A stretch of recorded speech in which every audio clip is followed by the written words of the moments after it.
Ok, on va commencer par une petite rencontre entre le rabbi et un journaliste. Et ça s'est passé comme ça.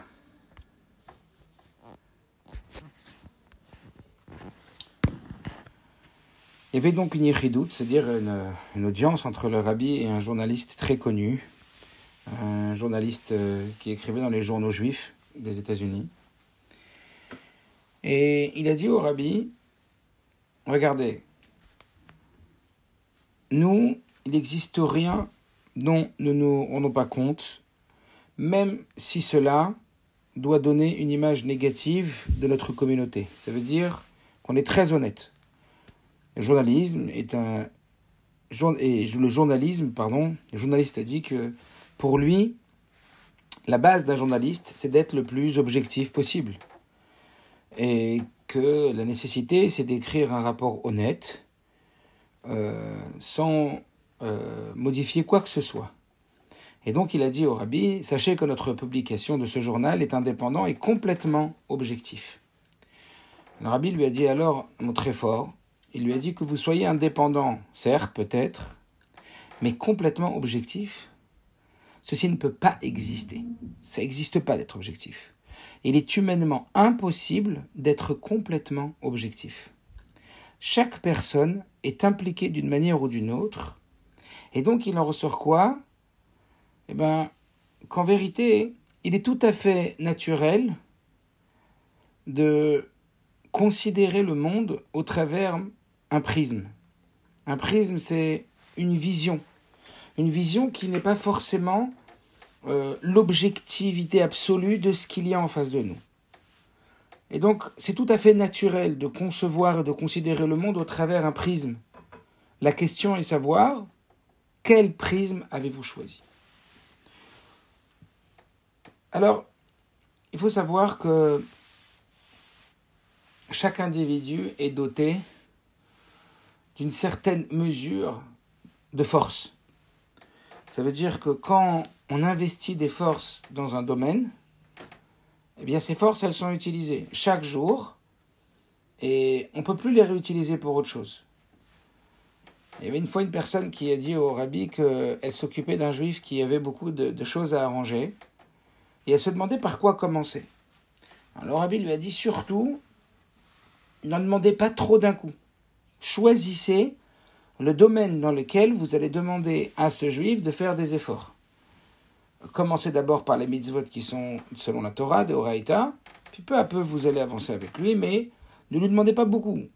Regardez les choses qui sont les plus accessibles, les plus importantes, et travaillez avec lui sur ces points-là. 1, 2 maximum. Ça veut dire que on a par jour, on va dire, un nombre limité, une quantité limitée de force. Et donc la question est de savoir dans quel domaine de notre vie, dans quel sujet on va investir nos forces. Alors évidemment, on le sait, on est les enfants d'Israël, on doit avant tout réussir notre mission, et notre mission est intrinsèquement liée avec la réalisation du projet divin, et qui est en vérité autant pour son intérêt à Dieu, mais aussi pour le nôtre, puisqu'un père, il fait tout ça en vérité pour ses enfants. Et donc il est évident qu'on doit investir énormément de force et d'énergie dans le perfectionnement de nos midot, l'amélioration de notre personnalité, dans l'accomplissement de ce que Akadosh Baruch Hu nous demande, la Torah, les mitzvot, et évidemment tout ce qui corrobore avec ce que la Torah nous décrit comme objectif à se fixer dans sa vie. Et ce soir, on va voir un point particulier dans lequel il est fondamental d'y placer énormément d'énergie, en tout cas au début, le temps d'installer, on va dire, ce programme, ce système, et ça va nécessiter beaucoup de force, parce que beaucoup de remises en question, beaucoup de discussions internes, et beaucoup de on va dire, de persévérance. Beaucoup de persévérance. Un travail qui va nécessiter vraiment beaucoup d'efforts à moyen ou à long terme. Et ce sujet, c'est donc le sujet que j'ai commencé à aborder avec cette lettre du rabbi qui dit donc arrêtez de dire que vous êtes objectif. Personne n'est objectif en vérité. On vit tous avec un prisme. La question est de savoir avec quel prisme on va vivre. Ça veut dire quel est le prisme que l'on va choisir. Alors, c'est quoi le prisme ? C'est un petit peu la façon dont on décide. Écoutez bien. Hein. Le prisme, c'est un petit peu la façon de voir qu'on va décider d'utiliser pour interpréter ce qui nous arrive. Pour interpréter ce que l'on va faire. Pour interpréter les interactions qui se produisent entre nous et l'extérieur. C'est aussi la façon de voir, la façon de vivre, mais avant tout de voir une difficulté qui se présente à nous. La façon de voir un échec. Donc on pourrait dire sur ce prisme, c'est comme un lecteur, un logiciel, qui va en vérité décrypter, décoder ce qui arrive. D'accord ? Donc à partir de là, en fonction de ce décodeur, et on est tous dotés, c'est ce que le rabbi disait, on est tous dotés d'un décodeur, et bien à partir de là, ce décodeur, il va nous amener à voir la situation d'une certaine façon, donc à l'interpréter d'une certaine façon, et ensuite à avoir donc une réponse, une réaction, non pas conforme à la réponse de la vision objective qu'on a, mais plutôt de cette vision un peu subjective. Il y avait une histoire, je me rappelle, d'un Israélien qui racontait que il est parti voir l'ophtalmo parce qu'il s'était cassé les lunettes et il lui a fait une vérification des yeux et il lui a mis une certaine note à chaque œil parce qu'il avait donc effectivement besoin de lunettes. Et puis il avait, je sais pas, -3, -4. Et puis ensuite, il lui a dit, bon, passez maintenant sur l'appareil, le gros appareil, où il a placé ses yeux. Et là, ils lui ont ausculté les yeux. Et l'ophtalmo lui a ausculté les yeux. Et puis, il a vu qu'il y avait une nuance. Il y avait une différence entre la note qu'il lui avait mis par rapport à ce que lui avait vu, et puis la note qu'il lui avait mis en fonction de ce que l'appareil avait lui-même analysé par rapport à ce qu'il avait calculé dans l'œil, la taille de chaque partie de son œil. Ça veut dire que par exemple, quand il regardait sur le mur des lettres, eh bien c'était -3 et -4, mais quand il analysait l'œil, en vérité c'était -4 et -5. Alors cet ophtalmo, il lui a dit à cet homme-là, il lui a dit, à votre avis, selon vous, quel est en vérité le réglage qui vous correspond ? Est-ce que c'est celui qui correspond à celui que vous avez vu naturellement sur le mur, ou est-ce que c'est celui qui correspond à ce que l'appareil qui est ultra perfectionné a décelé ? Et il lui a dit, je sais pas, a priori l'appareil, il est beaucoup plus, en vérité, il est beaucoup plus performant, donc beaucoup plus précis et donc beaucoup plus juste que ce que je vous ai dit moi de la vision des lettres que j'avais sur le mur. Et à ce moment-là, l'ophtalmo, il lui a dit, détrompe-toi. La vraie correction que je vais te donner, c'est celle qui correspond à celle que tu as vue sur le mur. Parce que sache que ton cerveau s'est habitué, compte tenu du fait que tu voyais mal les lettres, à redonner une mesure subjective à la mesure que tes yeux y voyaient sur le mur. Donc, la correction que je vais donner à tes lunettes, c'est pas celle de l'ordinateur, parce qu'elle mesure précisément par rapport à l'œil lui-même, mais alors que ta correction, elle doit tenir compte de la, entre guillemets, déformation ou modification de ce que ton cerveau fait, puisque je pense que vous le savez, la vision qu'on a de l'extérieur ne vient pas de l'image qui pénètre dans les yeux, mais plutôt de la lecture que le cerveau en a. Donc en vérité, l'image qu'on voit maintenant, c'est pas l'image qui nous arrive, c'est l'image que notre cerveau a lue et nous a renvoyée. Et comme le cerveau il lit et il nous renvoie, eh ben, il s'est passé une sorte de déformation. Et donc, c'est un petit peu ça l'idée du prisme. L'idée de la perspective qui ne correspond, on va dire, Rabbi le dit, jamais à la réalité. Et donc, la question est de savoir quel prisme on va choisir. Ou plus exactement, est-ce qu'on peut choisir son prisme ? Et puis, est-ce qu'il y a un vrai prisme d'un faux prisme ? Ou est-ce qu'on va se dire, bon, ben, par convenance, il vaut mieux choisir tel prisme plutôt que celui-là ? Et puis, est-ce qu'on a le choix ? Et puis, même si on a le choix, est-ce que ça vaut le coup d'investir de nos efforts, de notre travail personnel pour pouvoir justement modifier ce prisme quand il n'est pas forcément bénéfique, il nous paraît pas forcément essentiel. On va dire tellement de choses à traiter dans la journée, on a tellement de dossiers, on a tellement de priorités, les enfants, la parnassa. Est-ce que c'est si important que ça d'y mettre, de travailler sur la modification de notre vision du prisme lorsque l'on sent que, eh bien, on pourrait peut-être faire mieux, avoir mieux, et peut-être ça pourrait nous amener à quelque chose de mieux.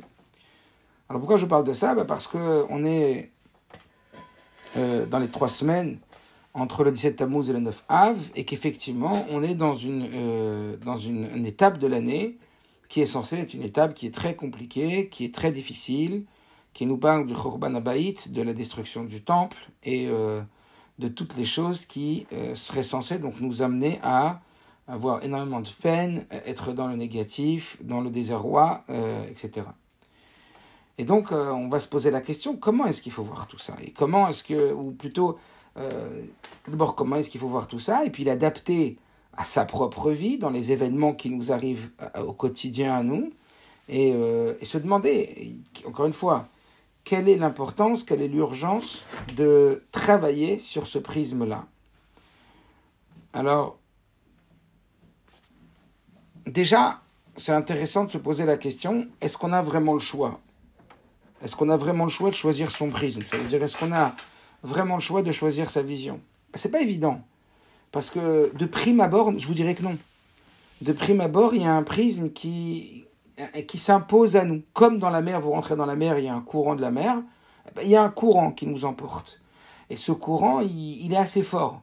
Alors, de quoi il est fait ce courant ? Ça veut dire une tendance, ça veut dire une forme déjà de programme qui est installé de lecture. Et ce programme-là, il nous pousse à voir les choses comme on a l'habitude de les voir. Et à les interpréter comme on a eu l'habitude de les interpréter. Et cette habitude d'interprétation, elle est venue d'où ? Elle est essentiellement venue de la façon dans laquelle nos proches, nos éducateurs, nos figures fortes, éducatrices en l'occurrence, nos parents, etc., ont eu eux-mêmes comme programmation, comme prisme. Ça veut dire qu'en fonction comment eux ils ont vécu, en fonction eux comment ils ont vécu des situations, comment eux ils ont réagi, comment on les a vus nous réagir, alors on va avoir énormément tendance à assimiler que c'est comme ça qu'il faut réagir, puisque ce sont nos repères. Donc puisqu'ils ont réagi comme ça, c'est normal de réagir comme ça, et puis c'est pas parce qu'on les a vus une fois ni 2 fois, mais on les a vus 1000 fois, 5000 fois, 10 000 fois réagir de la même façon, des problèmes de parnassa à la maison, ou des problèmes d'éducation, ou des problèmes conflictuels, eh bien les choses sont installées. Ça paraît, aujourd'hui je pense à des mamans qui crient énormément sur leurs enfants, et que dès qu'il y a un problème, il y a tout de suite de la confrontation, il y a du conflit, il y a du rabaissement, etc. Et elle ne se pose même pas la question de se demander si elle pourrait faire autrement. Pour elle, ça veut dire, sans équivoque, la seule façon d'éduquer. C'est la seule façon de montrer à l'enfant qu'il se comporte mal et qu'il devrait utiliser, qu'il devrait ne plus se comporter comme ça. Et en plus, on te l'a dit je ne sais pas combien de fois, etc., etc. Je ne vais pas entrer parce que ce n'est pas un cours sur l'éducation précisément. Mais en tout état de cause, c'est une situation qui, voilà, de la même façon, quand une personne, elle va rencontrer, je ne sais pas, à un moment, comme je l'ai dit tout à l'heure, difficile dans la parnassa, sa réaction, elle va être évidemment tout de suite assimilée de par la répétition, par les enfants. Par exemple, on sait que chez les rabbins, quand il manquait de l'argent, Les rabbis, ils se faisaient fort que jamais ça se ressente dans la maison. Alors, c'est pas toujours évident, je suis pas en train de dire que c'est évident, mais je suis en train de dire que, eh bien, tout ça s'installe à l'intérieur de nous. On appelle ça des croyances. Ça veut dire que on croit que quand il se passe ça, c'est normal de réagir comme ça. Quand il se passe ça, c'est normal de réagir comme ça. Et en général, toutes ces croyances, appelez ça comme ça vous parle le plus, des chemins mentaux, ça s'appelle aussi, des autoroutes neuronales, ça veut dire que c'est des systèmes qui sont imposés à nous, ou qui se sont imprégnés de par aussi les réactions, pas seulement de nos parents, mais de nos amis, de nos proches, ceux qu'on a fréquentés dans notre scolarité, ou aussi de notre nature, de notre caractère, aussi de la personne que nous sommes au fond de nous par rapport à notre mission qu'on a menée. Et donc, il y en a qui vont être, on va dire, plus gâtés que d'autres. Il y en a qui vont avoir plus de facilité dans certains domaines que d'autres. Mais en tout état de cause, on a, oui, à la base, déjà, de par notre éducation et de par le système, avant de commencer à avoir le choix, ou on va se demander ou pas, mais avant de pouvoir, si déjà il y a du choix, avant le choix, il faut bien comprendre qu'il y a un système qui s'est installé.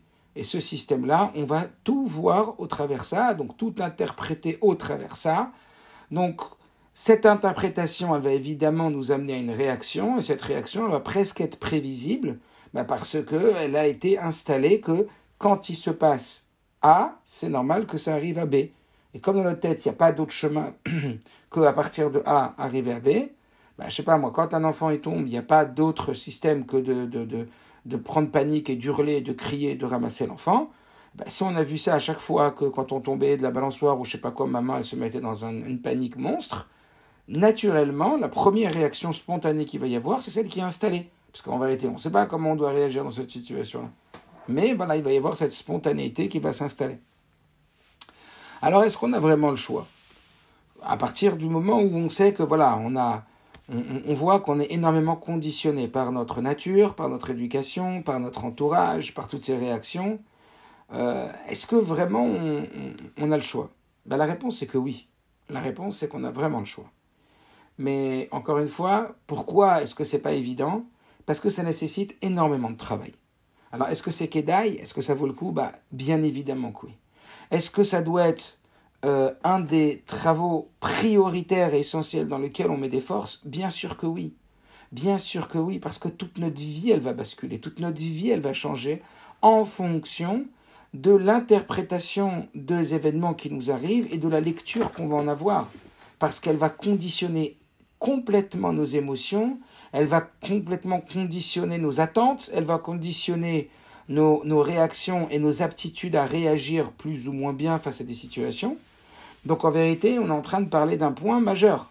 Bien sûr qu'on doit mettre notre énergie et nos forces dans la Torah et dans les mitzvot. Bien sûr qu'on doit mettre notre énergie dans l'éducation, dans la parnassa, etc. Tout ça, ce sont des sujets que Kadosh Baruch Hu, il attend de nous qu'on fasse notre travail. Mais il n'empêche que ce sujet-là est un sujet qui est fondamental parce qu'il va véritablement être capable de modifier toutes nos relations, toute notre vision de notre vie et évidemment donc tous les comportements et les états émotionnels qu'on va donc, on va dire, être amené à réaliser au travers ces programmes, ces prismes-là.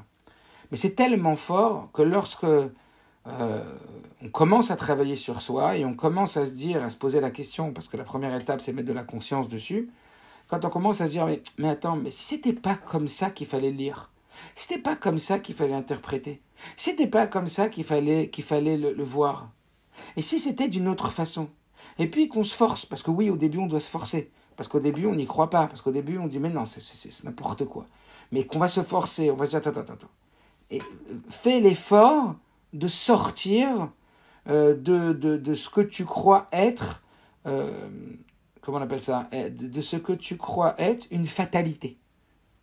Fais un effort de sortir de ce que tu crois être de la fatalité, c'est-à-dire c'est normal que quand on me crie dessus, c'est normal que quand j'ai un échec, c'est normal que quand je suis apeuré, c'est normal que quand je réussis pas, c'est normal que quand... voilà, c'est normal. C'est normal que quand il manque de l'argent, c'est normal que... On enlève ce mot, c'est normal. Et c'était pas normal. Et c'était notre normalité. Et c'était notre prisme. Et si on pouvait changer ce normal?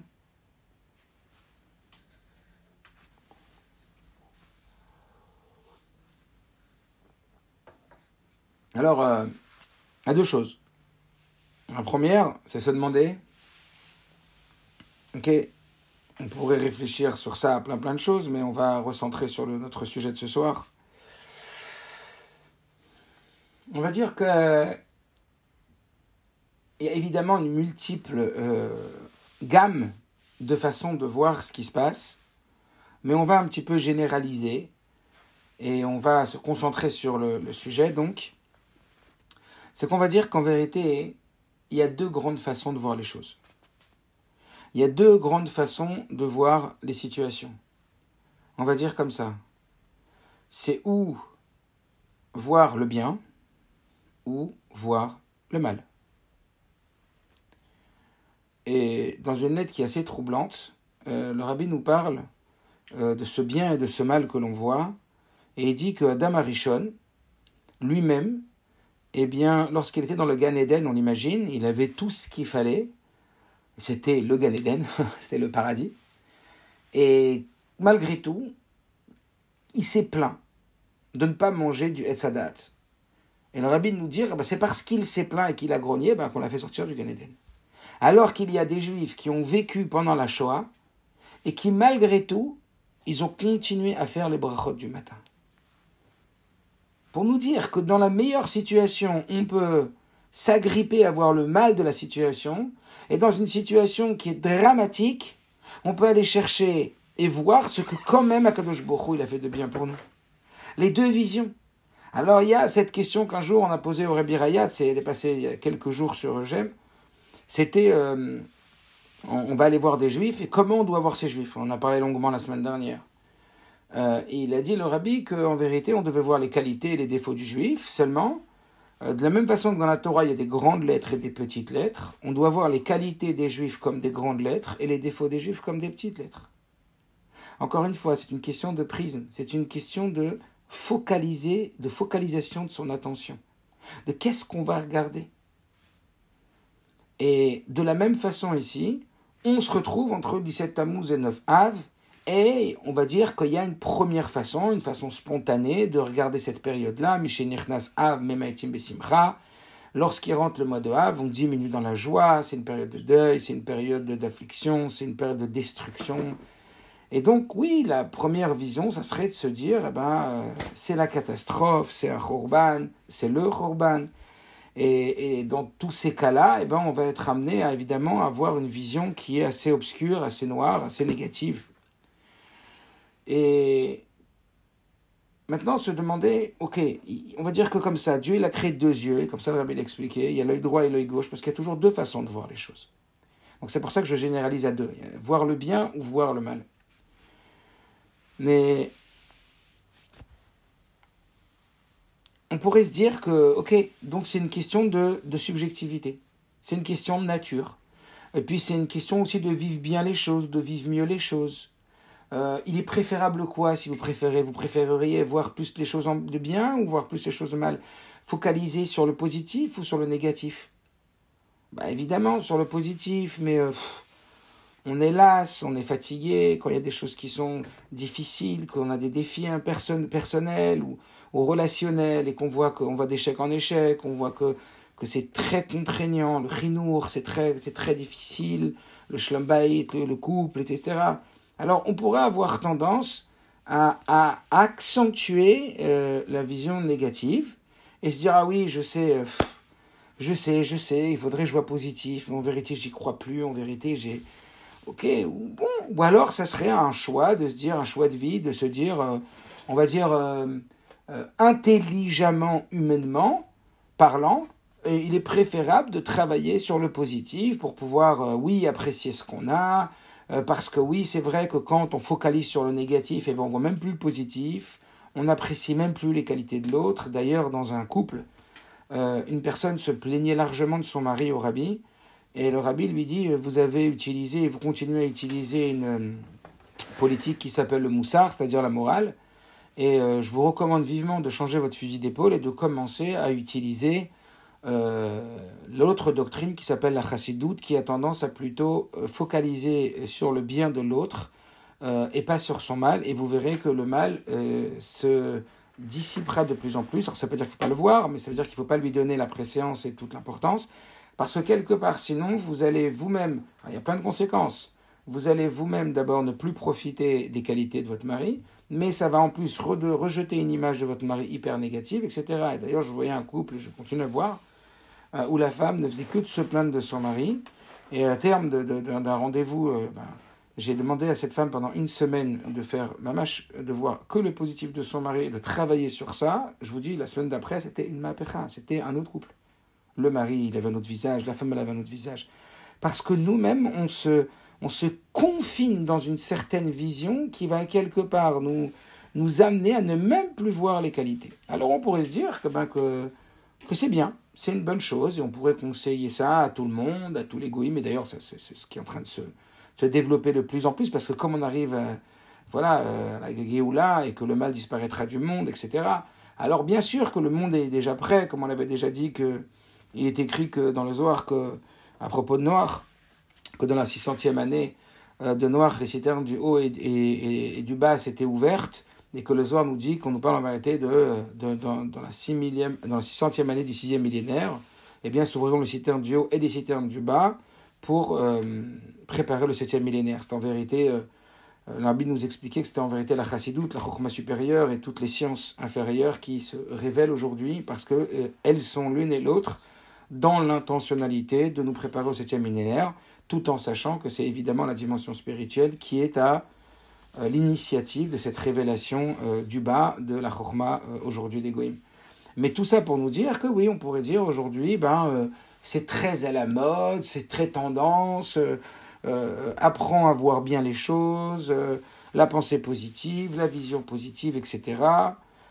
C'est la meilleure des choses que tu puisses faire pour améliorer ta vie et pour pouvoir profiter de tout ce que tu as, parce qu'effectivement, si on place son attention que sur les contrariétés du jour, on aura passé une mauvaise journée. Mais si on place notre attention et qu'on essaye d'apprécier tout le bien qu'on a, et en fin de journée, on va faire le point et on va dire, qu'est-ce qu'il y a eu d'appréciable aujourd'hui ? Qu'est-ce que j'ai fait de bien ? Qu'est-ce que j'ai réalisé de bien ? Qu'est-ce que j'ai fait de bien pour mes amis ? Qu'est-ce que j'ai fait de bien pour moi ? Quelles sont les bonnes actions, etc. On aura du sipouk. Et même au moment de la satisfaction, et même au moment où on le fait, et si on se connecte avec ce que l'on fait et qu'on essaie d'apprécier ce que l'on fait, alors évidemment que ça va nous donner des forces, ça va nous donner une bonne image de nous, ça va nous donner des forces d'être encore meilleurs, etc. C'est d'ailleurs, on l'avait vu pour les femmes qui suivent les cours, de façon claire que le rabbi précédent demande que le soir avant de dormir, on fasse le point et le bilan de toutes les bonnes choses qu'on a fait dans la journée, tous les exploits qu'on a réussi à réaliser dans nos midot, la fois où on a réussi à se retenir de dire la shonara, la fois où on a réussi à aider quelqu'un véritablement de façon sincère, etc., etc. Mais on devra véritablement presque célébrer tout ce qu'on a fait de bien le soir, avant de se coucher. Et ce conseil de Rabbi Rayatz, et comme je vous l'avais dit aussi, aujourd'hui, même en matière médicale, des psychiatres sont d'accord pour dire que le meilleur traitement pour le bon moral et pour la bonne estime de soi et pour le fait de devenir encore plus altruiste parce qu'on sait bien s'occuper des autres quand on a beaucoup moins besoin de s'occuper de soi, c'était aussi de penser à 3-4 choses qu'on avait réussi dans la journée ou qu'on avait eu de la gratitude pour ces choses-là, et ça allait nous amener à régénérer une force positive en nous. Et donc on pourrait dire de tout ça que c'est vachement bien, quoi. C'est vraiment dans ce domaine-là où il faut vraiment bosser, parce que on peut vraiment se fiche la vie en l'air alors on va pas dire tout, mais on a beaucoup déjà pour profiter et pour être heureux et pour pouvoir être le plus possible optimisé pour faire pour faire du bien, parce qu'on ne peut pas faire du bien si nous-mêmes on n'est pas bien, on va pas bien, c'est extrêmement difficile. En tout cas, c'est beaucoup plus difficile. On peut, mais c'est extrêmement difficile. Alors oui, ça serait une bonne chose, ça serait vraiment plus qu'à conseiller de décider de faire des efforts tous les jours dans la vision positive qu'on aurait des choses. D'accord ? Ça serait une bonne pensée, une bonne philosophie humaine. Mais ça va beaucoup plus loin que ça. Puisque là, j'ai envie de vous dire, on n'est pas là à chercher à aller mieux, seulement, parce que ça va faire qu'on va aller mieux. Mais on n'est pas là à chercher à aller mieux. On est là à chercher le émet. Ça veut dire que, essayez de comprendre ce que je veux vous dire. On n'est pas en train de se dire quelle est la doctrine qui va être la plus bénéfique dans ma vie. Quelle est la vision, quel est ce prisme qui va en vérité m'apporter le plus de bonnes choses à moi et aux autres. Encore une fois, c'est pas dans une volonté d'être tourné vers soi-même uniquement, mais bien au contraire, être meilleur à l'intérieur de soi pour pouvoir briller plus pour les autres et pour donner plus aux autres. Eh bien, comment moi je vais m'y prendre? Eh bien, je vais travailler justement sur, on va dire, l'accent mis sur le positif, sur l'œil droit, sur la vision positive. Donc, comme on dit la semaine dernière, vous vous rappelez, on avait parlé du jugement positif d'autrui, qu'on avait mal jugé Pinchas, et qu'en vérité, c'était pour nous dire qu'en vérité, il descendait de Aaron à Cohen. Donc, il fallait le juger positivement. On a donné quelques pistes d'action pour apprendre à juger l'autre positivement. Et on n'a pas parlé aussi de la conséquence que lorsqu'on juge négativement quelqu'un, eh bien nous-mêmes, nous vivons dans le négatif, puisqu'en vérité, ce qu'on pense de lui au moment où on le pense, eh bien on se charge de cette négativité à l'intérieur de nous, et puis elle va évidemment nous abîmer. Si on pense sans arrêt, vous savez, les gens qui pensent sans arrêt du mal des autres, ou qui regardent le mal chez les autres, c'est plus chez eux qu'il y a le mal que chez les autres. Alors que quand on décide d'aller chercher à voir le bien chez les autres et d'essayer le plus possible de voir avec l'œil droit, de voir les qualités de la personne, etc., toutes les démarches qu'on avait dit de faire, eh bien nous-mêmes on va se sentir beaucoup mieux. Vous voyez, quand vous faites des compliments à quelqu'un, vous avez vu comment vous vous sentez bien? Quand vous faites des critiques, vous avez vu comment en vérité on est chargé, c'est quelque chose de négatif. Et je ne vais pas pousser jusqu'à la colère.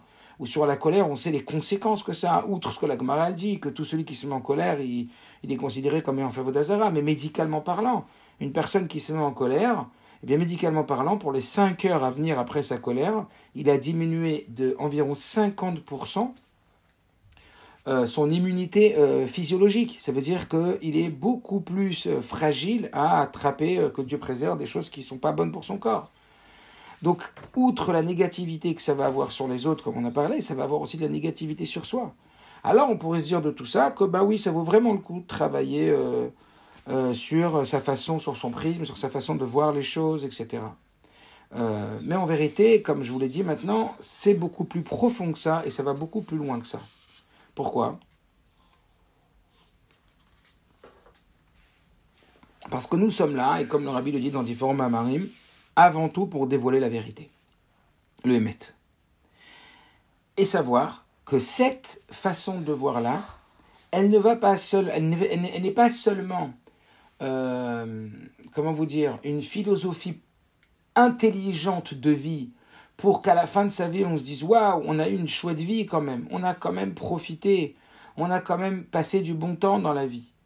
On a quand même eu des belles choses, parce qu'encore une fois, si on focalise que sur les mauvaises choses, que si on a cette vision négative de chaque chose, que notre prisme il nous amène à toujours voir les défauts, voir les manques, etc., bah, on n'aura pas bénéficié de la vie. Je ne sais pas si vous avez déjà parlé de cet exemple qui est très très fort, qui s'appelle la limaille d'or. La limaille d'or, c'est quoi? C'est, vous savez, les bijoutiers, quand ils liment des bagues ou des bijoux, eh ben, il y a de la poussière d'or qui tombe, mais évidemment que sur leur établi, ils ont comment on appelle ça? Ils ont une peau en cuir sur leurs genoux et que toute cette limaille d'or, elle tombe. Et ensuite, cette limaille d'or, ben, qu'est-ce qu'ils en font? Ils la réunissent, ils la ramassent, et puis à force, ils en font des lingots, et puis ils les vendent, mais ils n'ont pas donné aux clients, cette limaille d'or, c'est pour eux. Alors pourquoi vous parlez de cette limaille d'or? Parce qu'il y a une étude qui a été faite très très sérieuse aux États-Unis sur je ne sais combien d'EHPAD, de personnes très âgées. Et quand on leur a demandé quelles étaient les personnes qui s'étaient censées, qui avaient senti avoir une vie de bonheur, et ce qu'ils avaient vécu, ben, ils se rendaient compte que ce n'était pas ni les plus riches, ni les gens qui avaient vécu les plus grandes choses, ni vu les plus beaux paysages, mais c'était les gens qui avaient su apprécier au quotidien ce qu'il y avait d'appréciable dans les détails de leur vie. Que quand ils avaient été au marché, quand ils avaient rencontré une personne qu'ils aimaient bien, ils n'attendaient pas les vacances pour être super contents. Ils n'attendaient pas de voir des super beaux paysages pour pouvoir apprécier à l'instant. Il suffisait qu'ils soient avec leur enfant et qu'ils discutent avec lui et qu'ils échangent ils allaient grappiller tous les moments, les sentiments agréables qu'il pouvait y avoir dans chaque des moindres détails, et qui en vérité avaient garanti leur joie et leur tzipuk, leur bien-être, beaucoup plus que les gens qui avaient besoin d'acheter des vêtements ultra chers pour être heureux, et c'était très très bref, ou des très belles vacances, c'était aussi très très bref. Et Sachakol, ils ont vu que c'est pas ça qui sauf rendait vraiment heureux et poussé au bien-être. Alors le conseil étant de savoir apprécier et apprendre à avoir ce prisme de cette vision, de se dire attends, mais je vois ce qui me dérange, je vois ce que j'aime pas, je vois ce que j'ai pas, mais viens, on voit ce que j'ai, viens j'apprécie ce que j'ai, comme je dis souvent, on dit qu'il faut voir le verre à moitié plein plutôt qu'à moitié vide, mais moi je dis plutôt qu'il ne faut pas attendre que le verre soit rempli pour boire ce qu'il y a dans le verre, ça veut dire pour en profiter, pour être néné. Mais ça encore, on reste dans un revêt, dans une dimension complètement humaine. Mais c'est où ? Mais c'est pas ça qu'on va dire ce soir. Ce soir, on va dire qu'on est là pour autre chose. On est là pour dévoiler le Hémet. On est là pour dévoiler la vérité. On est là pour préparer le monde. D'abord, notre monde à nous qui est Olam Katan Ze Adam, donc notre monde à nous intérieur. Après, c'est le premier cercle, c'est notre famille. Après, le deuxième cercle, c'est le travail, c'est les amis. Après, le troisième cercle, le quatrième cercle. Et nous, ce qu'on doit faire maintenant, c'est dévoiler la présence de Dieu. Dévoiler la conscience de Dieu dans le monde. Et on sait tous que cette dimension-là de dévoiler la conscience de Dieu, de dévoiler la présence de Dieu, d'émettre une conscience beaucoup plus forte sur la présence de Dieu, eh ben c'est elle qui doit être le moteur de ce comportement. C'est elle qui doit être en vérité l'instigateur qui va nous faire travailler dans ce sens. Ben parce qu'il nous dit que quand Mashiach viendra, Ve'evir ruach atuma min haolam, et l'impureté disparaîtra du monde, il n'y aura plus de mal dans le monde. Donc en vérité, le fait d'aller chercher à voir le bien dans chaque chose, ce n'est en vérité, en définitive, qu'aller chercher à voir Akadosh Baruch Hu dans chaque chose. Et en particulier, quand c'est difficile, et en particulier quand on ne voit pas le bien qu'il y a dans la chose. Alors c'est la raison pour laquelle il y a deux façons, vous savez. Il y a deux façons de voir les choses et de se projeter dans les choses. Il y a ce qu'on appelle l'optimisme et il y a ce qu'on appelle le pessimisme. Alors, en définition, c'est quoi l'optimiste, c'est quoi le pessimiste ? Alors, grossièrement, c'est quoi le pessimiste, c'est celui qui va aller jusqu'à chercher des difficultés, même dans les opportunités. Il va aller chercher des difficultés, même dans les opportunités. C'est-à-dire que même quand on lui propose une opportunité, il se demande, il est où le bug ? Il est où le problème ? Où c'est que ça ne va pas aller ? J'appréhende déjà que ça va arriver de façon problématique. Alors que quand on est dans la vision de l'optimiste, c'est le contraire. L'optimiste, c'est celui qui cherche des opportunités, même dans les difficultés. Ça veut dire qu'il est confronté à une difficulté, mais il va se demander, mais tiens, c'est sûr que derrière cette difficulté, il y a une opportunité. Mais d'où tu sais, toi, que c'est sûr que derrière cette difficulté, il y a une opportunité ? Ah, c'est une façon de voir les choses, c'est un prisme de vue, c'est une façon... Eh ben non, c'est pas une façon de voir les choses. C'est ce que la Torah nous demande. C'est ce que Dieu, il attend de nous. Alors, il y en a pour qui c'est plus facile, pour d'autres c'est plus difficile. Mais ne vous dites pas que c'est juste une façon de voir la vie plus agréable.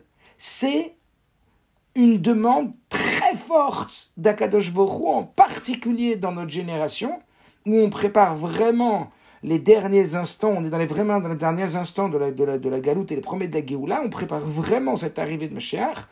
Donc vraiment ce travail-là, et comme on l'a dit tout à l'heure, est proprement lié et complètement, intrinsèquement lié avec le fait de préparer le monde à ce que le mal disparaisse. Parce qu'en vérité, en ra yored milemala. En vérité, le mal il descend pas d'en haut. En haut, il n'y a pas de mal. Ça veut dire que dans la source des choses, il n'y a pas de mal. Le mal, il vient que comme un voile ou comme une coquille extérieure, préserver ou amener, on va comprendre, une certaine vision première de la chose, qui a un intérêt aussi, on va le comprendre, mais qui à l'intérieur n'est que du bien. Et c'est vraiment la perspective et le prisme, non pas qu'on va nous pousser à avoir pour avoir la vie la plus agréable et de plus de bien-être, mais parce que c'est ce que la Torah demande. D'ailleurs, et je l'ai dit déjà plein de fois, le Rabbi nous ramène dans le Zohar, Parashat Tetzavé, il nous dit, et il demande de le communiquer à tous les chassidim, le dommage, les préjudices énormes que va causer le pessimisme. Le Rabbi nous dit que non seulement, le Zohar nous dit, que non seulement il va détériorer la santé, non seulement il va nous empêcher d'avoir une étude de la Torah profonde et assidue, mais en plus de ça, évidemment, qu'il nous fera échouer dans le projet que nous étions en train de mener. Et le Rabbi nous demande, je vous demande de le communiquer à tous les chassidim. Alors oui, il y a des gens, et aujourd'hui de plus en plus, plus on vit des situations compliquées et difficiles, et plus on a tendance à aller vers ce pessimisme.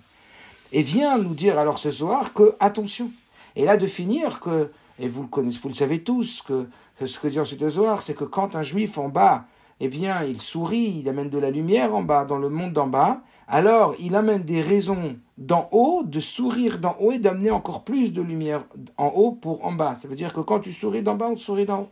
Quand tu vas faire ce travail d'aller chercher à lire, à décrypter, à aller chercher le positif qu'il y a derrière ce négatif, c'est ce qui te paraît être difficile, ce qui te paraît être comme un kishalon, comme un obstacle, etc., eh bien, tu vas aller trouver quelque chose de, en vérité, positif. Mais pas seulement juste de positif.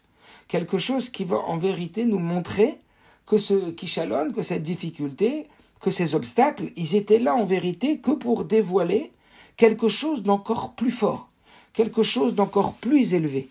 Et ça, c'est à condition qu'on arrive à le voir comme quelque chose qui est là pour nous élever, quelque chose qui est là pour nous faire grandir. Comprenez ? Et tout le problème, c'est quoi ? C'est que quand on voit une difficulté, on a tendance à tout de suite l'interpréter comme si, on va le voir après, Akadosh Borou, il nous rejetait, et donc ça nous amène à se dire, tu vois, si on a des obstacles et que c'est difficile, ça veut dire qu'il faut s'arrêter. Sur cette interprétation, vous comprenez, cette lecture de A à B. J'ai des difficultés, j'ai des obstacles, donc c'est que Dieu m'aime pas. J'ai des difficultés, j'ai des obstacles, donc c'est que en vérité, je ne dois pas réussir. C'est la preuve que je ne dois pas réussir. C'est la preuve que c'est pas pour moi. Tu vois bien que dans les Shidduchim, j'ai des difficultés, et tu vois bien que dans la Parnassa, c'est... cette interprétation, si vous voulez, que puisque toi, tu as un obstacle, maintenant tu as une difficulté, ça veut dire que tu n'es pas apte, et donc laisse tomber, base, arrête, c'est pas pour toi. C'est davka tout le contraire qu'on va apprendre, et que la chassidoute, elle va nous apprendre à intégrer dans ce programme qui va nous faire lire chaque situation que on va vivre. Et plus particulièrement, on le voit très clairement dans l'histoire du Khurban Habayit, de la destruction du temple, et comment le Rabbi nous l'explique, et comment le Rabbi nous dit de le voir au travers la vision de Rabbi Akiva. Vous le savez, alors je ne vais pas vous faire toute la Gemara, mais lorsque Rabbi Akiva il va voir à 2 reprises les grands chachamim qui vont se mettre à pleurer en voyant l'opulence et la richesse de Rome, et puis la pauvreté et la destruction l'anéantissement du Beth Amikdash et de Yerushalayim. Eh bien, à 2 reprises, Rabbi Akiva, lui, il va pas pleurer, mais il va sourire. Jusqu'à ce que lorsqu'il va voir des renards qui vont courir sur l'esplanade du temple, il va se mettre à sourire, et il va dire justement que de la même façon que cette prophétie négative, elle s'est réalisée, eh bien la prophétie positive qui suit va aussi se réaliser. Donc ça veut dire qu'il y aura un 3e Beth Amikdash. Et là, les chachamim qui comprennent ce que nous, on ne comprend pas forcément, quand ils disent « Nechamtanu, Nechamtanu » tu nous as consolés, tu nous as consolés. Et ils vont dire à 2 reprises « Tu nous as consolés, Rabbi Akiva, tu nous as consolés. » Comment tu peux rigoler en voyant le temple qui est détruit, et les choualim et les renards qui sont en train de courir sur la sonate du temple? C'est un désastre terrible. Mais Rabbi Akiva, il ne voyait pas le désastre. Ça veut dire que bien sûr qu'il était là, mais il voyait plus loin. Il voyait en profondeur. Ça ne veut pas dire qu'il voyait après, parce que là, on pourrait croire que il voyait maintenant la réalisation d'une prophétie négative, mais puisque cette prophétie négative s'était réalisée, c'était à signifier que la prophétie positive qui viendrait après se réaliserait aussi. Donc ça veut dire que c'est un mal pour un bien. Mais c'est encore plus profond que ça. Rabbi Akiva, il voyait déjà dans le mal le bien. Il avait déjà une perception en vérité du bien qu'il y avait dans le mal. Et c'est cette perception-là qui justifie la double répétition de Ramtanu, Ramtanu. Tu nous as consolés, tu nous as consolés. Déjà, tu nous as consolés parce que tu nous as dit qu'il allait y avoir une reconstruction. Mais maintenant, tu nous as consolés pour nous expliquer que cette destruction était en réalité la première étape de la reconstruction. Pourquoi ? Au travers les mots qu'il va dire Rabbi Akiva, quand il va dire Tzion, quand il va parler donc de la destruction du temple, il va dire que malheureusement, la terre d'Eretz Israël qui est appelée Tzion, Yerushalayim, eh bien, Tzion, Sadeh, Tcharesh, ça veut dire que on va faire de Yerushalayim un champ labouré. Vous savez ce que c'est que labourer une terre? Labourer une terre, c'est la prendre, c'est rentrer en profondeur, et c'est la retourner, comme si on la détruisait, comme si on l'abattait, comme si on la malaxait jusqu'à ce qu'elle devienne fragile, elle devienne tendre. Et alors il a dit ce verset-là, et qu'est-ce qu'il voulait dire ces mots? Qu'est-ce qu'il voulait dire ces mots? Il voulait dire que lui, qu'est-ce qu'il voyait dans cette destruction? Il ne voyait pas une première étape de dire, cette destruction, elle va amener une reconstruction. Non, il voyait plus fort que ça. Il disait, quand tu vois un champ qui est labouré, alors tu pourrais croire que la terre, elle est en sang dessous, elle est complètement détruite, mais en vérité, ça même, c'est la première étape qui va permettre, en réalité, au champ de proliférer ensuite et de devenir très fertile. Ça veut dire que c'est pas comme si c'était une étape négative pour arriver à une étape positive. C'était la première étape positive, mais lui, il la voyait comme une étape positive. Il disait vraiment, ça, c'est l'étape positive. Mais comment tu peux voir une étape positive dans le Churban Habayit? Alors, parce que lui, justement, c'est ça qu'il dit dans le verset, qu'en vérité, ce champ il est labouré, et plus en vérité il est labouré en profondeur, plus ça veut dire que le binyan il va être puissant et grand. Donc ça veut dire qu'il nous montre déjà comment voir une situation difficile. Il nous montre comment voir un mashber, comment quelque chose qui peut se détruire et qui peut être a priori hyper négatif, en vérité, n'est là que pour être du positif. Alors on pourrait dire, mais qui te le garantit? Ok, là il y a une prophétie, mais dans ta vie au quotidien, on va y revenir après. Qu'est-ce qui va garantir qu'en vérité, tout ce qui t'arrive, même qui te paraît ne pas être quelque chose de positif, qui est difficile, en vérité n'est là que pour t'amener à quelque chose de beaucoup plus grand, de rebondir, et on l'a vu dans l'histoire du peuple juif, et dans je ne sais combien de situations.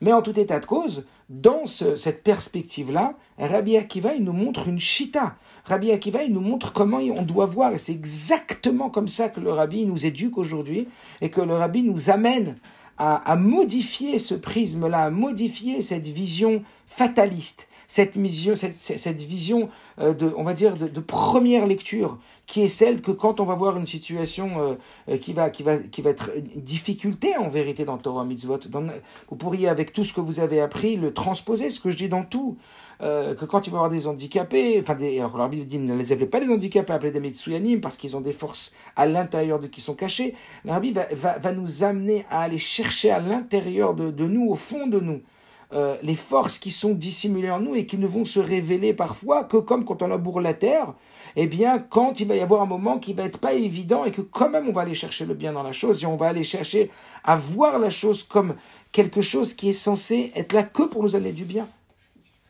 Comme la chassidoute elle est là pour t'amener de la lumière, elle est là pour t'amener de la visibilité, de la chaleur. Mais plus que ça, elle est là pour te montrer qu'en vérité, derrière cette difficulté, derrière cette épreuve, derrière ce mashber, derrière cette perte, cette difficulté, en vérité, il y a un bien à l'intérieur de toi qui va germer de là, qui va être immense, qui n'aurait pas pu avoir lieu s'il n'y avait pas eu cette première étape du labourage. Un peu comme quand je passais avec mes enfants il y a quelque temps à côté de la maison, il y a un immense immeuble qui construisait, et là on voyait qu'ils ont amené des outillages, des tracteurs hyper gros, hyper perfectionnés, et pour l'instant, ils ne comprenaient pas les enfants, parce qu'ils étaient en train de creuser dans la terre. Ils me disent, mais je n'ai pas compris, ils vont faire quoi, une piscine? Ils vont creuser à force de creuser à l'intérieur, ou c'est quoi? Non.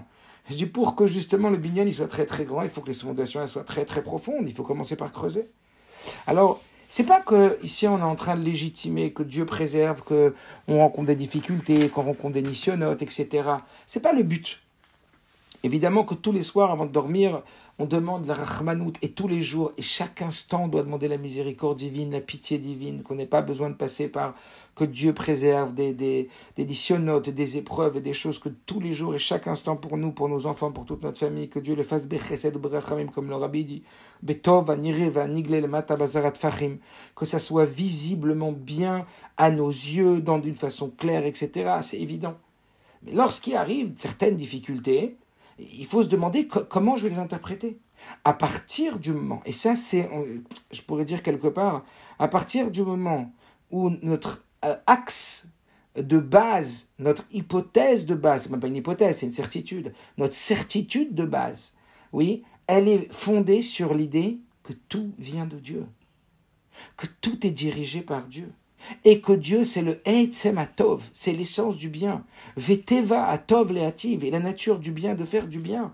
Alors oui, parfois, ça nous arrive de ne pas le voir comme du bien. Mais en réalité, à nous d'aller travailler pour comprendre, oui, j'ai une difficulté avec telle et telle mitzvah. Oui, j'ai une difficulté avec la tfila. Oui, mais c'est que pour aller révéler des forces qui sont beaucoup plus profondes. Pour aller chercher des choses qui vont aller à révéler des forces qui sont hyper profondes en nous. Et que sans ces choses-là, eh bien, non, on n'aurait pas pu révéler toutes ces forces-là. Comme je crois qu'on l'a dit aussi dernièrement, le Rabbi explique ce qui est dit dans la Mishnah, Chayav Adam Lomar Bishvili Nivra Olam, un homme il doit dire pour moi le monde il a été créé, le Rabbi dit Chayav Elem, pour moi le voile a été créé. Ça veut dire que mes difficultés ont été créées pour moi en vérité. Elles ont été créées sur mesure pour révéler, pour montrer de quoi je suis capable, pour réussir à dévoiler mes kochot, mon etzem, ma atzmiut, le fait d'avoir réussi à aller chercher toutes les forces qu'il y avait en moi. Et ça qu'Akadosh Baruch Hu, il attend de nous, d'aller chercher en vérité tout ce potentiel et de le révéler. Et c'est que comme ça que Rabbi Akiva appréhende, et qui nous montre que c'est comme ça qu'il faut le réaliser. Et c'est comme ça qu'il faut aller travailler. C'est d'ailleurs exactement la vision que le Rabbi nous donne sur ce prisme-là, vous comprenez, sur cette façon de voir les choses. Et que le Rabbi le projette énormément sur le Rambam, Maïmonide. Que nous, on peut penser qu'avec tout ce qu'il était le Rambam, il a une vie extraordinaire. Pas du tout. Sa vie, elle a été pas du tout évidente, le Rambam. Je ne vais pas raconter toute son histoire maintenant. Mais il a une vie qui n'était pas simple du tout. Il avait un frère qui le nourrissait, son frère est niftar, il a dû s'occuper des deux familles, il a dû aller travailler, il a dû aller devenir, etc. Bon, tout ça pour dire, et pourtant, écoutez bien cette lettre, cette partie de lettre du Rabbi, des Gerot Kodesh, alors je vous la lis. En revanche, on peut observer dans la pratique que pour une large et importante part, la trace laissée par les événements, écoutez bien, hein, la trace laissée par les événements sur la vie d'un homme dépend de cet homme lui-même, de la gravité qu'il leur accorde et de sa réaction. Je répète parce que cette phrase, elle est très très forte. En revanche, on peut observer dans la pratique que pour une large et importante part, la trace laissée par les événements sur la vie d'un homme, ça veut dire l'effet que l'événement va avoir sur nous, dépend de l'homme lui-même, de la gravité qu'il accorde à cette chose-là et de sa réaction. Ça veut dire que pour une large part, le Rabbi dit, c'est pas tant les événements qui vont te marquer, mais c'est ce que toi tu vas en faire qui va te marquer. C'est comment toi tu vas reprendre le pouvoir et tu vas décider de te dire, tiens, j'ai une difficulté, qu'est-ce que je vais en faire ? Je la vois comme un obstacle et comme une volonté de Dieu de ne pas me faire réussir, ou alors je la vois comme une volonté de Dieu de fabriquer chez moi une détermination plus forte pour me rendre meilleur et pour aller atteindre des niveaux que jamais j'aurais atteints et jamais je me serais senti capable de faire tout ce que j'ai fait si j'étais pas passé par là. Vous comprenez ? C'est juste énorme. Et donc oui, il y a un travail énorme à faire dans ça. Oui, c'est un travail de chaque instant. Oui, cette énergie qu'on a et ces forces qu'on a, elles sont, oui, nécessaires d'être dirigées dans ce travail-là. La trace laissée par les événements sur la vie d'un homme dépend de cet homme lui-même, de la gravité qu'il leur accorde et de sa réaction. Vous vous rendez compte ? C'est-à-dire que ce n'est pas les événements qui nous marquent. C'est la gravité ou la lecture qu'on en a et la réaction qui vont naître de cette lecture. Qui est plus grand pour nous, le Rabbi nous dit, que le Rambam ? Qui est plus grand pour nous que le Rambam, dont la vie en apparence fut une succession de malheurs, de bouleversements, de souffrances, de calamités, bien au-delà de ce qui est habituel.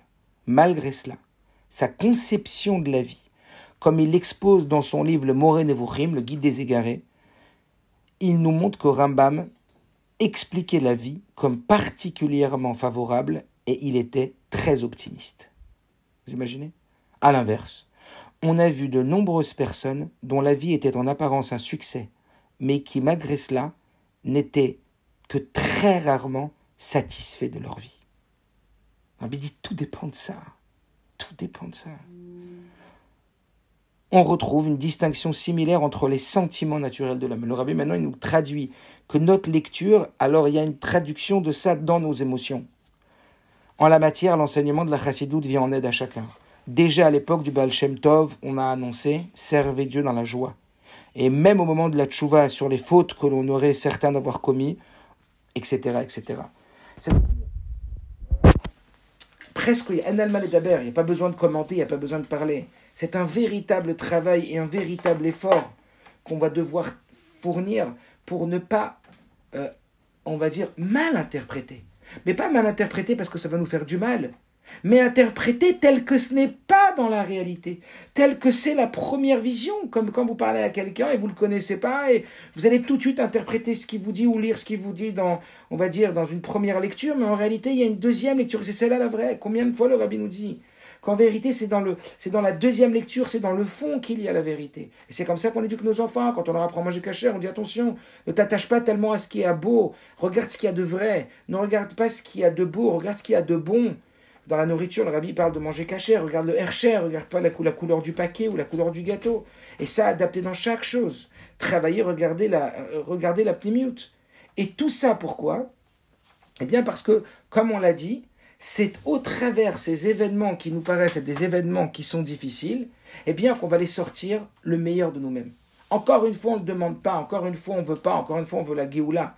Mais tant que c'est le matzav qu'on est en galoute, tant que c'est le matzav que des fois une personne elle peut ne pas avoir envie d'étudier, une personne elle peut avoir une difficulté pour l'étude, une personne peut avoir une difficulté dans le Havat Israël, n'interprète pas, je suis pas fait pour ça. N'interprète pas, ah bah oui, mais c'est une fatalité, je suis comme ça, ou j'arriverai pas, j'ai essayé 20 fois. Non, non. C'est d'Avka le contraire.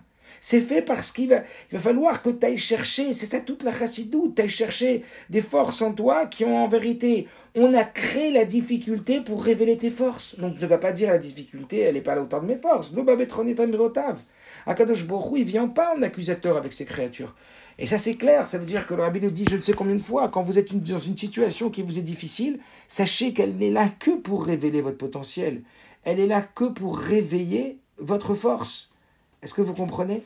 Donc ne lisons plus une jvira, un kishalon, une difficulté, comme en vérité une situation de non-retour, d'incapacité. Au contraire, si j'ai ça, ça veut dire que je vais aller chercher à l'intérieur de moi, et avec de la persévérance et la détermination, cette lecture, au fur et à mesure, cette vision, ce prisme, comme on l'a dit au début, au fur et à mesure, il va nous amener à des choses extraordinaires, il va nous amener à dire, regardez tous ceux qui ont une réussite, je ne sais laquelle aujourd'hui, eh bien, ils vont toujours dire que c'est dans les moments d'échecs, les moments difficiles, les moments où ils ont dit, on voit qu'on a raté, qu'on n'y arrivera pas, que c'est ces moments-là, quand ils ont persisté et qu'ils n'ont rien lâché, qui ont été la plus grande source de transformation et d'apprentissage, plus exactement, de révélation. Donc c'est pour ça que je vous dis, ça c'est le makor dans la Torah. Maintenant, et c'est comme ça que le Rabbi demande de vivre, c'est sur ça que le Rabbi demande de travailler. Maintenant, pourquoi le monde entier, même les Goïms me le disent ? Parce que voilà, la Torah, elle est source universelle de toutes choses. Donc oui, c'est Mishtal, j'ai des gens jusqu'aux Goïms, que même des Goïms, ils vont vous dire cette vision-là. Mais eux, ils la disent parce qu'ils pensent que c'est comme ça que c'est notre philosophie de vie, et c'est comme ça qu'on va véritablement prendre les choses. Mais nous, ça n'a rien à voir. Nous, c'est parce que c'est le Hémet.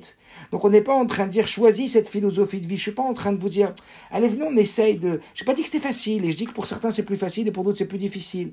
D'accord ? Mais je parle du travail à réaliser, des efforts à fournir et de la décision de cette dose de volonté, cette dose d'énergie qu'on va mettre pour arriver à atteindre de plus en plus cette vision des choses.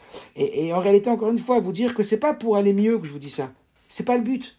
Le but, c'est pour dévoiler la vérité. Le but, c'est pour arriver au tachlit, c'est pour arriver à ce qu'Akadosh Baruch Hu, il attend de nous, c'est-à-dire dévoiler Dieu dans chaque chose, puisque Dieu, c'est le Tov. Donc quand on va se dire, mais c'est sûr qu'en vérité, c'est pour aller chercher quelque chose qui a de fondamentalement mieux en moi, bien en moi, alors c'est sûr que comme ça on amène la Géoula, c'est sûr que comme ça on fait disparaître le mal. On est à une dimension beaucoup plus haute. Si vous voulez, le Goy, il s'arrête à son bien-être comme un but, et nous on va dans l'objectif de révéler la réalité, de révéler Dieu. Et Dieu, c'est le Hémet, et Dieu, c'est le Tov. Et donc, à nous d'aller chercher pas pour... Ça veut dire que c'est même pas qu'on fait la même chose pour un autre objectif. C'est qu'eux, ils cherchent le bien-être, mais nous, on va chercher quelque chose de beaucoup plus fort. Donc, même quand il va y avoir des situations qui vont, mamache, nous dire que c'est tout le contraire, on va travailler sur cette modification de prisme qu'on va devoir... qu'on va devoir investir dans ça, qu'on va devoir se donner dans ça. Et ça, encore une fois, c'est du travail du petit pas, c'est du travail quotidien, c'est des choix, des petits choix à chaque fois qui sont minuscules, qui nous paraissent, vous savez, comme des détails, comme Comme cette personne qui a dit au rabbi, j'ai des problèmes à payer mon binyan en Israël, les yeshiva, et comment je peux faire? Alors le rabbi lui a dit, parce que vous comptez trop sur les grands donateurs. Placez des boîtes de tzedaka dans tout Israël et vous allez voir ce que vous allez faire. Ça veut dire miser sur des centimes. Sur des centimes, il y a beaucoup plus à gagner que sur des grandes sommes. Cet homme, il a fait ce que le rabbi a dit. Il est repassé quelques années chez le rabbi après. Il a dit, j'ai monté 5 ou 6, je ne sais plus combien, binyanim comme ça. Parce qu'il faut miser de la même façon chez nous. Il faut miser sur les choix d'interprétation et de vision, en vérité, s'il se passe ça, ça veut dire que je vais aller travailler à l'intérieur de moi pour aller révéler ces forces qui sont en moi, qui vont me donner en vérité l'interprétation et la vision qu'en vérité, c'est pour le positif qui est en train de se passer ça, et à moi d'aller chercher. Et c'est que comme ça que le rabbi nous a montré l'exemple, que même des mots négatifs, le rabbi l'utilisait pas, même le mot chorban, le rabbi l'utilisait pas. Ça veut dire, on n'imagine pas à quel point ça... Le rabbi nous a montré l'exemple dans ça et combien ça doit être impactant dans notre vie. Mais encore une fois, pour obtenir le changement, c'est pas la grande décision qu'on va mettre en œuvre, qu'on va appliquer une fois par semaine. C'est celle que même quand on va être en retard, que même quand l'enfant il met du retard à se préparer, que même quand nous-mêmes on arrive en retard, ou quand même, on va aller chercher, quand même quand on a fait une bêtise nous-mêmes. Je vous invite à faire une sikha que j'ai faite lundi soir extraordinaire dans Chelek Yutret, où le rabbi nous dit que même quand il y a un homme, il fait une faute, ça fait partie de tout ça. C'était en vérité pour qu'il en fasse tchouva après. On n'imagine pas à quel point c'est comme ça, à quel point dans tous les domaines c'est comme ça. Alors, oui, bien évidemment, la base de tout ça, c'est la providence divine, c'est la Emouna, c'est de savoir qu'Akadosh Borou, Yesh Balabait le Birazo, c'est que tout est déclenché par Akadosh Borou, qu'il ne peut rien se passer en bas, c'est pas Akadosh Borou qui l'a décidé. Dieu n'est pas le plus puissant, mais le tout-puissant. Il n'y a pas une plus grande puissance qui s'appelle Dieu et plein de petites puissances autour. Non, tout c'est Akadosh Borou, et puisque c'est Tevatov Relative et qu'il nous aime comme un père bienveillant et qu'il n'y a personne qui l'aime sur terre plus que nous, alors c'est évident qu'à nous d'aller chercher, d'aller travailler pour identifier l'utilisation positive et jamais baisser les bras ou se décourager. Alors juste concrètement pour finir, donner quelques petites pistes de travail dans ce domaine-là, qui est ce prisme-là de vue dans différents domaines de la vie. Concrètement, d'abord ça nécessite d'identifier et d'arriver à dissocier on va dire, notre prisme de la possibilité à voir les choses différemment. Ça commence comme ça. Au début, il faut mettre de la conscience sur une chose pour pouvoir la modifier. Parce qu'à partir du moment où je mets de la conscience sur cette vision-là que j'ai, ce n'est plus vraiment moi. Et à partir du moment où je l'ai vu, eh ben, je me suis désidentifié de la chose. Donc je me suis permis d'avoir une autre vision, d'avoir une autre réaction à la chose. Comprenez? Parce que la réaction découle de la vision, comme le rabbi l'a dit il y a quelques minutes sur le Rambam. Et que c'est de ça dépend toute la vie d'un homme et tous les faits que ça a sur l'homme et les conséquences que ça a sur lui. Et donc après, l'optimisation de l'utilisation de sa vie. Et qu'on voit le Rambam, qu'est-ce qu'il a fait avec toutes ces œuvres, ce gomme qu'il n'y a pas eu, comme c'est écrit que depuis Moshe Rabbeinu jusqu'à Rambam, il n'y a pas eu, il n'y aura pas. Ça veut dire c'est énorme, mais pourtant avec tout ce qu'il a eu, mais c'est lui qui a su ne pas donner cette place à ça et arriver à faire ces choses exceptionnelles que Rambam il a faites. Donc, encore une fois, première étape, mettre de la conscience, identifier avec quel prisme je vois les choses. Ah, tiens, c'est vrai qu'à chaque fois qu'il m'arrive ça, tout de suite j'interprète comme ça, je lis comme ça.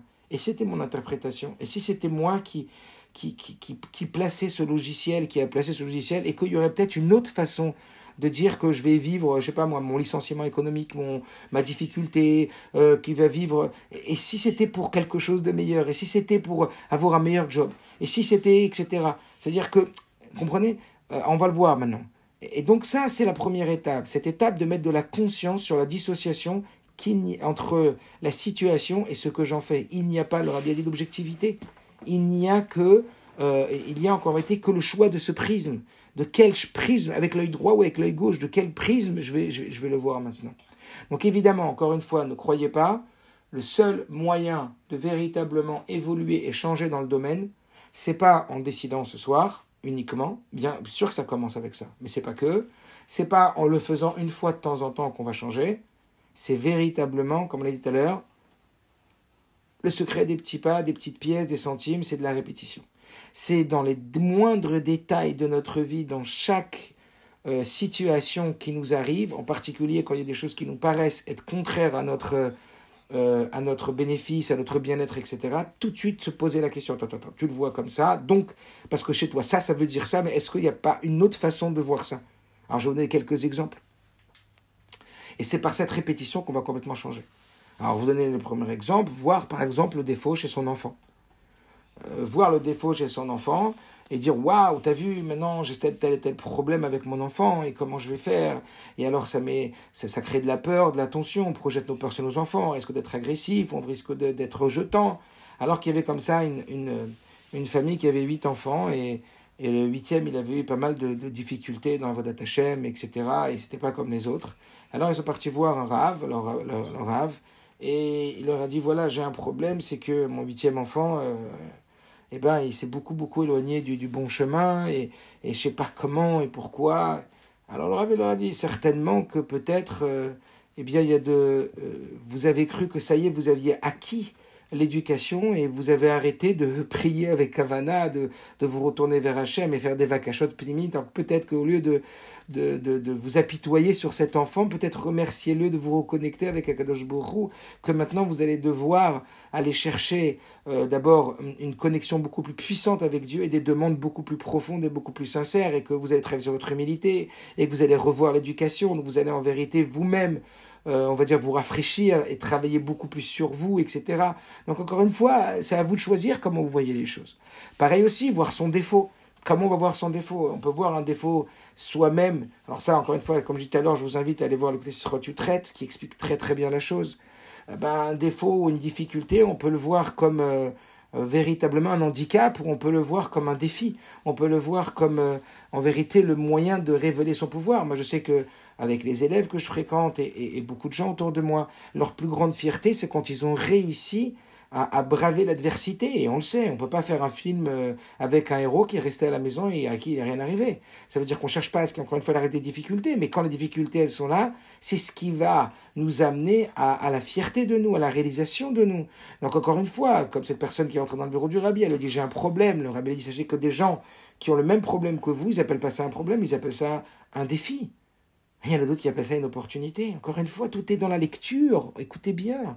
Donc même son défaut, quand on voit que même ses fautes, on va les voir de quelle façon? Comment on va voir ses fautes? Est-ce qu'on va les voir comme un éloignement de Dieu, un rejet de Dieu, après qu'on a fait la faute? Pas avant, je parle, pas se permettre de faire la faute, mais une fois qu'on a fait des fautes, qu'on a fait quelque chose de pas bien.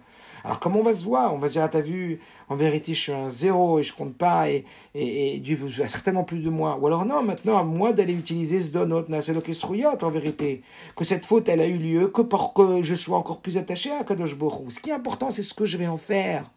Ce qui est important, c'est pas ce qui t'arrive, mais c'est ce que tu décides d'en faire. Et c'est encore une fois ma mâche, ce concept que le rabbi explique dans la parashat Matot, Massa Matot, les voyages des Bnei Israël dans le désert, où il parle des 3 premiers voyages, puis les 39 voyages. Et il explique que la première partie, c'est Dieu qui a fait tomber l'homme dans le désert, c'est la Neshama qui descend sur terre, mais les autres, c'est l'homme qui a fait des fautes. Mais même ça, c'est la partie du voyage, pour pouvoir le transformer et s'élever encore plus. On ne dit pas que Hashem c'est permis et que Dieu préserve et qu'on doit tout faire pour ne pas fauter, et que oui, il y a Srar, oui, il y a Onesh, etc., oui, il y a la récompense, oui, il y a la punition. Mais comprendre que derrière tout ça, il y a des enjeux beaucoup plus profonds et positifs quand on sait les regarder avec l'œil qu'il faut les regarder. Ensuite, il y a voir le défaut chez son conjoint. Comme on l'a dit tout à l'heure, ça j'ai déjà donné l'exemple tout à l'heure, sur quoi tu vas placer ton attention, mais aussi se dire que nous aussi on a des défauts. Le rabbi dit à une personne, vous parlez des défauts de votre conjoint, en veux-tu en voilà, mais n'oubliez pas que vous en avez aussi, et plutôt que de centraliser votre attention dessus, dites-vous que ces défauts vont devoir vous faire travailler et vous rendre meilleur, parce que à accepter le défaut de l'autre, parce que à lui dire de la façon dont il convient de dire la chose, et de façon très espacée, avec des compliments, et comprendre comment on parle à une personne, et qu'en vérité que c'est pour son bien, et évidemment que quand on parle du bien, on a une kavana d'aider une personne, alors ça nous aide encore plus, comme c'est Marcela qui dit, que quand on aide quelqu'un, que Kadosh Baruch Hu nous aide à nous encore plus. Ça c'était le deuxième. Le troisième point, c'est voir l'autre d'un bon œil. Ça c'était toute la sikha de la semaine dernière, qu'en vérité, comment on va réussir à voir l'autre et travailler sur notre vision positive de l'autre, ça va nous amener à nous-mêmes cette positivité, et on va devoir aller chercher, mais qui t'es pour juger, et comment tu peux être sûr de lui, et en plus de ça, c'est mitor chez l'ishma, comme on a dit. Vous comprenez ce que je veux dire? La même idée, comment on va voir une difficulté, comment on va voir un échec. L'échec, c'est ce qu'on appelle la maïotique en français. La maïotique, c'est d'apprendre de nos erreurs. Et il n'y a pas un support plus puissant pour réussir que d'apprendre nos erreurs. Les meilleurs supports pédagogiques, c'est nos erreurs. Alors on peut le voir comme un échec, ou on peut se dire non, je ne veux pas le voir comme un échec. Une erreur est un apprentissage. Et je vais le voir comme ça. Et c'est ça qui va m'aider. Et Dieu ne me laisse pas tomber. Et c'est pas parce que Dieu m'aime pas qu'il me fait pas réussir.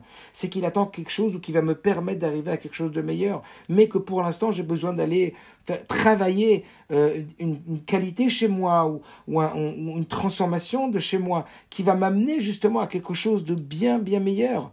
Et c'est comme ça qu'on va aller le chercher. Donc voilà, il y a beaucoup encore à dire, mais je ne vais pas trop m'allonger, que ça fait déjà 1h10 qu'on parle.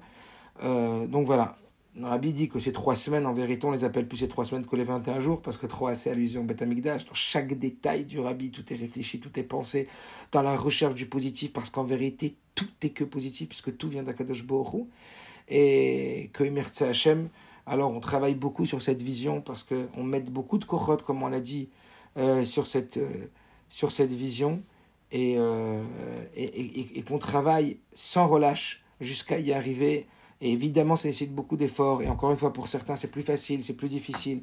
Mais on est alors de bien meilleure qualité avec les autres. On est de bien meilleure qualité avec soi-même. Surtout de bien meilleure qualité avec Dieu. Et surtout, on amène la Géoula M'Tziat Vashlema. On initie déjà le monde. Comme le Rabbi nous dit, quand on vit déjà comme le monde y sera quand il y aura la Géoula, alors on amène la Géoula. Et là, c'est ce qu'on est en train de dire, de vivre comme quand il y aura la Géoula, où le mal, il aura disparu. Donc aller chercher vraiment, oui, avoir le mal pour le régler, mais encore une fois, en petite lettre, ne pas mettre l'accent dessus, aller travailler sur le positif, aller travailler sur cette recherche de qu'est-ce que je pourrais en faire qui va m'amener à meilleur de moi, qui va m'amener à des choses meilleures, parce que tout vient de Dieu. Et là, je cherche Dieu, et là, je commence à vivre plus Dieu, et je vis encore plus l'Ashgacha Pratit. Et comme on dit, plus on cherche l'Ashgacha Pratit, et plus Dieu il se montre. Dans le chemin, un homme il veut aller, alors Dieu le conduit. Alors que comme on veut tous aller à la Géoula M'Tziat Vashlema, où ce sera un monde où il n'y aura que du bien, alors que Mirza Hashem, Dieu il écoute notre filote, notre sarakot, nos cris, qu'il est rechmanout sur nous, que jamais oublié. Encore une fois, je le répète et je le répète, tous les jours il faut se le répéter. Sur les 100%, ça dépend à 99% de Dieu et à 1% de nous. Donc il faut avoir demandé à Dieu 99% la rachmanou, Dieu ait pitié de nous. C'est pas sur notre droiture, sur nos efforts qu'on compte, on compte que sur ta rachmanout. Mais malgré tout, pour demander la rachmanout, il faut les 1%, et dans les 1%, il faut être à 100%. Donc on soit à 100%, qu'on se rappelle que c'est 1%, et qu'on se tourne vers Dieu, qu'on se tourne vers le Rebbe, qu'on crie de tout son cœur Admataï, et qu'on soit auprès de la Géoula M'Tziat Vashlema Tok Efum Yad Mamash. Kol Touf.